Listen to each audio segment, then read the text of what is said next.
Money is not a cold or lifeless thing, if you can accept that. To align with it, you must understand that every coin and every bill is a symbol of supply, and supply is unlimited when you call upon it with faith. The universe responds not to fear, but to your confident word, your spoken decree that good is yours now.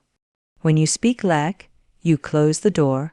When you speak abundance, you fling it wide open. Your word is your wand, and what you declare with conviction must come to pass. The spoken word holds within it the very seed of creation, and when you understand this truth, you realize that every word you utter concerning money and supply is either a blessing or a curse. Words are not idle sounds floating through the air.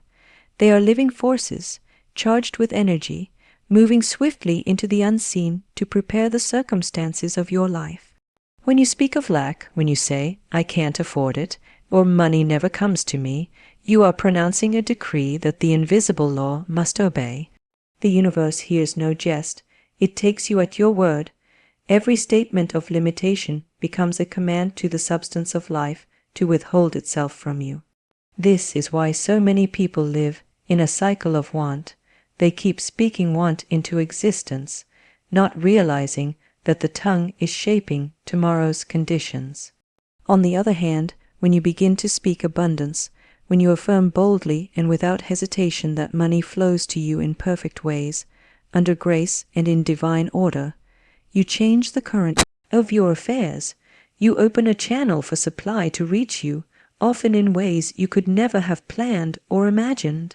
A single word of faith has the power to shift circumstances, for faith spoken aloud is a decree that heaven must honor. The ancient law is clear: by your words you are justified, and by your words you are condemned. This is not mere poetry, but spiritual science. The spoken word is like a wand, directing the energy of creation to move on your behalf.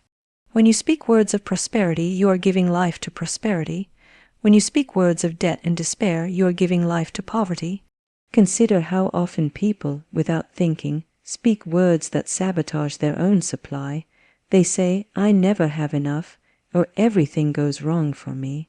These statements may feel harmless in the moment, but they are powerful commands that the subconscious takes as truth, setting events in motion to prove them correct. The universe is impersonal. It does not question whether your words are meant in jest or seriousness. It only reflects them back as experience. This is why vigilance is so important. You must guard your tongue as though it were a golden key, never allowing careless words of lack to escape, but choosing always the language of faith, abundance, and gratitude. When you learn to speak rightly, you discover that your word is indeed your wand. Every time you affirm, "Money comes to me easily and in expected and unexpected ways," you are carving out a path in the unseen for that very supply to manifest. Speak it often enough, with conviction and without doubt, and the law must fulfill it. The spoken word, infused with belief, is irresistible to the divine substance of supply. It cannot help but take form. Thus, the way you speak about money is not a casual matter. It is the very foundation of your prosperity. Speak lack, and lack will be your portion. Speak abundance, and abundance will rush in to meet you.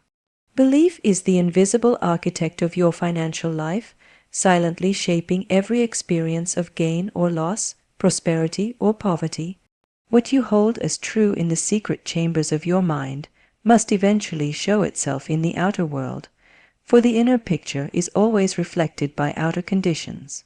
If you believe money is hard to come by, it will flee from you as swiftly as you pursue it. If you believe that wealth belongs only to others, that you were somehow excluded from divine abundance, then your very belief will keep you standing outside the gates of prosperity. Life is but a mirror, and belief is the brush with which you paint upon it. Every thought you repeat, every conviction you carry about money becomes a mold, and substance must pour itself into that mold. Belief does not ask whether it is pleasant or unpleasant, whether it serves you or hinders you. It simply manifests what you accept as true. This is why so many people remain trapped in cycles of debt and struggle. They believe, consciously or unconsciously, that such struggle is inevitable. They may work harder, plan more carefully, or chase after opportunities, yet their hidden belief of scarcity will sabotage every effort. Until the belief is changed, the outer picture remains unchanged. But when you begin to understand that belief is a spiritual law, you see that you have the power to write a new story. You can choose to believe in plenty rather than lack, in divine supply rather than limitation. To shift belief, you must first recognize the false ones you have carried, ideas picked up from childhood, from family, from society. Perhaps you were told that money is evil, that rich people are selfish, or that you must toil endlessly to have just enough.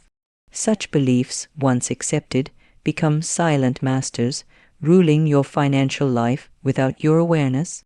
The moment you identify them and declare them powerless, you loosen their grip. You then replace them with higher truths, affirmations of abundance, and images of prosperity already accomplished. Belief, once aligned with truth, becomes a magnet for supply. To believe that money is always circulating, that there is always more than enough, is to tune yourself to the great reservoir of divine riches. Faith is nothing more than belief in action, belief spoken aloud, belief held firmly, belief so strong it cannot be shaken by appearances. Appearances may whisper of lack, but belief says, there is supply beyond what I can see. Appearances may show an empty purse, but belief says, my purse is filled by the invisible source that never runs dry. In time, the outer world must bow to the inner conviction, for belief commands substance as surely as the sun commands the day. Thus, the law of belief is not an abstract idea, but a living power. When you believe in poverty, poverty will serve you its bitter bread. When you believe in abundance, abundance will lay its feast before you. It is not life that withholds wealth. It is only belief that denies it. The moment you dare to believe differently, the moment you dare to accept prosperity as your divine inheritance, the law begins to move. And in due time, money flows to you as naturally as the river flows to the sea. Money, like water, must flow freely in order to remain pure and abundant. When you clutch it with fear, when you hoard it with the thought that no more will come, you create a dam in the stream of supply. The law of release teaches that what you hold tightly out of anxiety begins to wither, but what you let go of with trust multiplies and returns in greater measure. To give is not to lose. It is to circulate, to send forth substance, so that it may come back enriched, multiplied, and blessed. Life moves in circles, and every gift given in joy sets into motion a circle that must return to the giver. Many believe that giving will diminish them, that to part with even a little is to risk emptiness, yet the opposite is true. The open hand receives, the clenched fist cannot. When you give, you proclaim with your action that you trust the infinite source of supply. You affirm that money is not your master, but your servant, and that more will come when needed. In truth, your willingness to release is a test of faith. It is saying to the universe, I know that what I give will return to me, pressed down, shaken together, and running over. And the law, which never fails, fulfills that declaration. It is not the size of the gift that matters, but the spirit in which it is given. A coin released with joy will return with blessings, while a large sum given in fear or reluctance brings little increase. Giving must be accompanied by thanksgiving, by the inner knowing that you are participating in a divine circulation. Every tithe, every act of charity, every secret kindness is a seed planted in the soil of abundance. That seed cannot remain barren. It must spring forth in its season with a harvest far beyond the size of what was sown. Release also applies to debts and obligations. When you release resentment toward what is owed, when you stop repeating to yourself that others have cheated or withheld from you, you clear the way for new channels of money to appear. Holding on to grudges about money binds your own prosperity. To release with forgiveness is to clear the channel through which your good must flow. As long as you cling to bitterness or clutch tightly to what you fear to lose, you remain blocked. The moment you release, you set yourself free, and money, like a stream no longer dammed, rushes toward you. To give joyfully, to release freely, is to live in harmony with the spiritual law that governs money. It is to understand that you are not the source, but the channel. The true source of supply is infinite, and the more you allow it to move through you, the more you experience its endless abundance. Just as you breathe in after you breathe out, so does money return after it is released.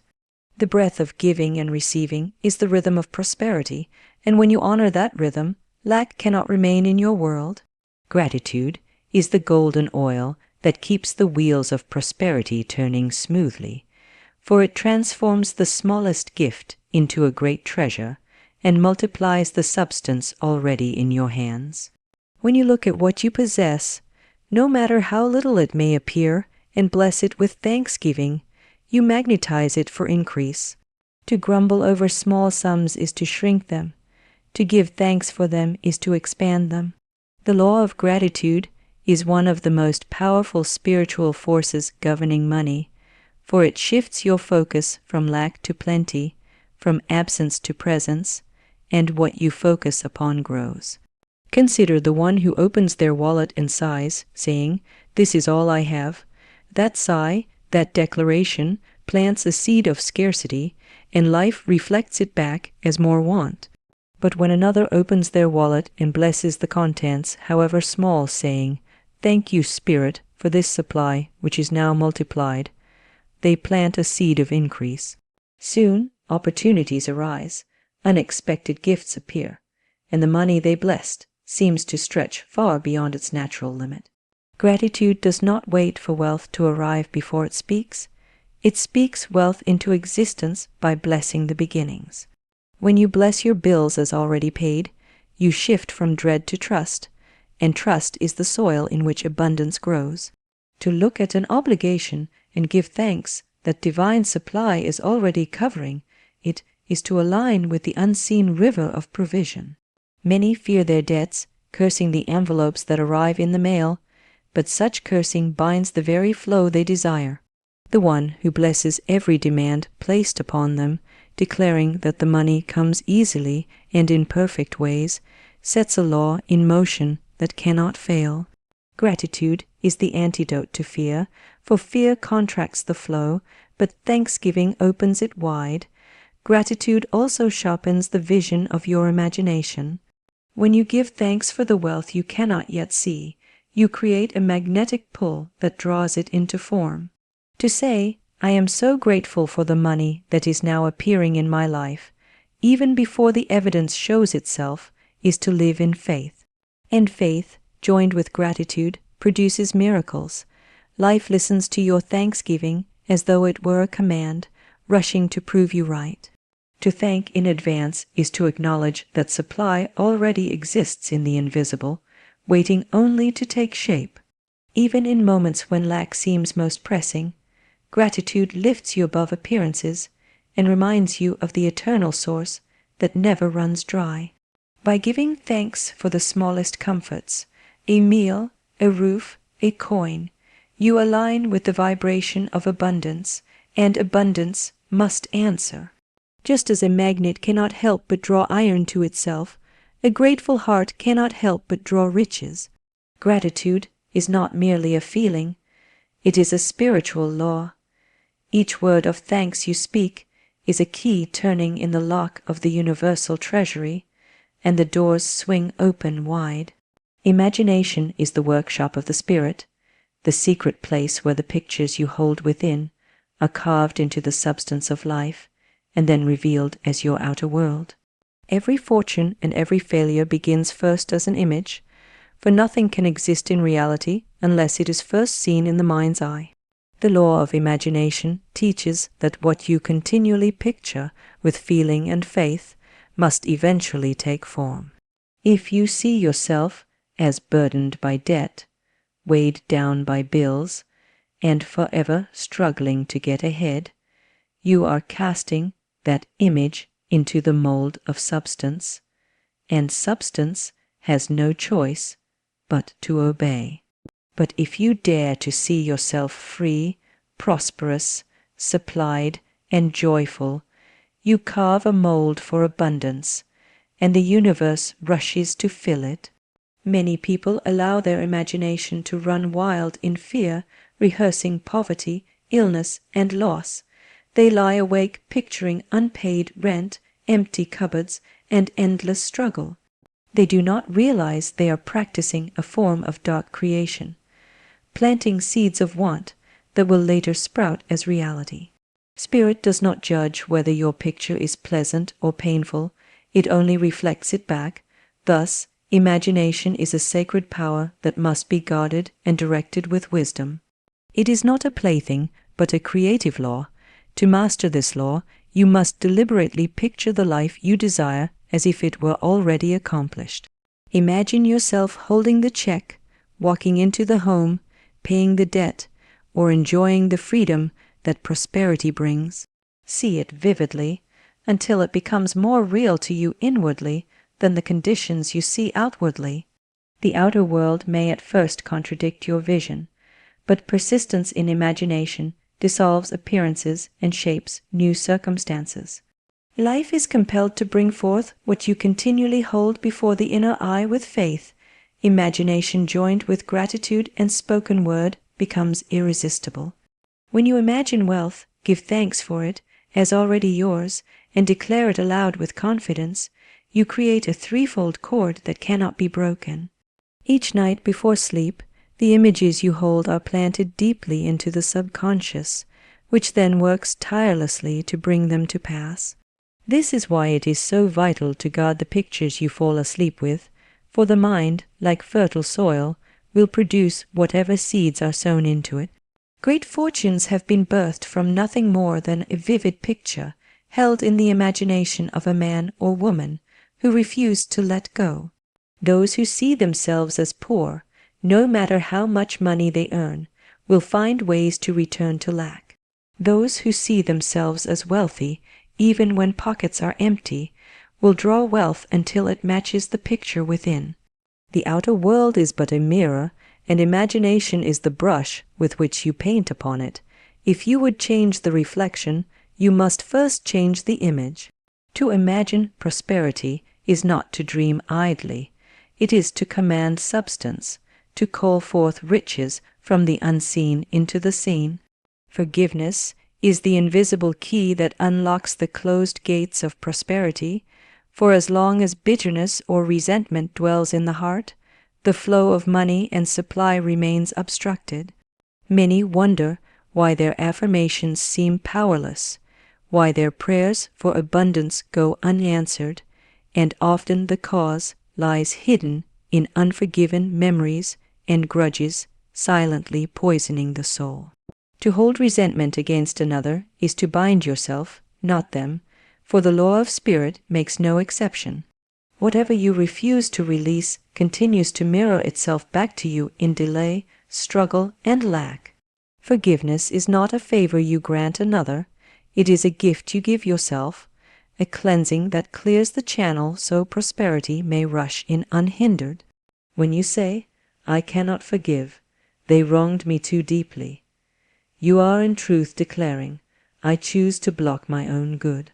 For resentment is a weight upon the spirit, and prosperity is light, flowing, and free.